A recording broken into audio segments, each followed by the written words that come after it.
پیوندان فراموز ارگاشف حقوقدان کمیسیای 44 و داوطلب کرسی پرزیدنتی در تاجیکستان گفتند که محاکمه او در بازداشتگاه آغاز شده، ولی درباره جریان بحث داخل آن چیزی نمیدونند.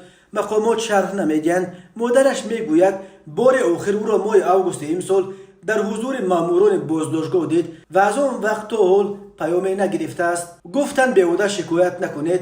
فراموز ارگاشف 32 ساله وکیل پیشین مجلس بدخشان ماه مای امسال در خوروغ دستگیر و به دوشنبه آورده شد. او و همراهانش در کمیسیای 44 به گرفتن پول از خارجه، تشکیل گردهمایی بی اجازه و اشتراک در اتحاد جنایی ایبدار کردند. سازمان‌های حامی حقوق بارها به بیگناهی آنها تاکید کرده آزادیشان را خواستند. عالمبگیم ارگاشف و مادر فراموز ارگاشف روز 19 اکتبر به رادیو آزادی گفت به مرافعت دعوت نشده، اجازه دیدن فرزندش را نیز ندارد. مقامات به او گفتند مرافعه پس درهای بسته می‌گذرد. روز 5 اوگوست با پسرم در بازداشتگاه ملاقات کردم. ماموران بازداشتگاه نیز در آنجا بودند.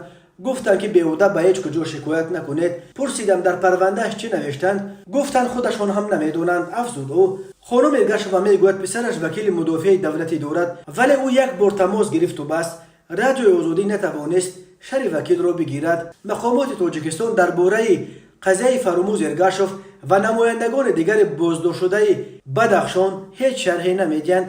دادستانی کل تاجیکستان روز 7 اکتبر گفت بعد تظاهرات مرگبار و ناآرامی ها در بدخشان 77 نفر را جزا دادند و محاکمه 10 کس دیگر ادامه دارد. کمیسیای 44 در پی اعتراض های ماه نوامبر سال 2021 در مرکز ولایت مختار کوهستان بدخشان با مساعدت مقامات دولتی و آرام کردن مردم تشکیل شده بود. اعضای آن مذاکره کننده های اساسی با مقامات بودند و پیام آنها را به ناراضیان می‌رسانیدند. قرار بود این نهاد همراه با مقامات دولتی قضیه علاقت ساکنان روشقلعه گلبدین جوبیکوف و 3 تظاهرگران را تحقیق کنند. در پی حادثه های خونین ماه می در بدخشان کمیسیای 44 گروه متشکل جنایی اعلان شده.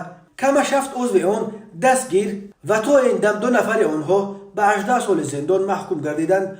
حامیان حقوق و نزدیکانشان میگویند آنها گناهی ندارند و برای حمایت از حقوق خود و ساکنان ولایت مختار کوهستان بدخشان صدا بلند کردند.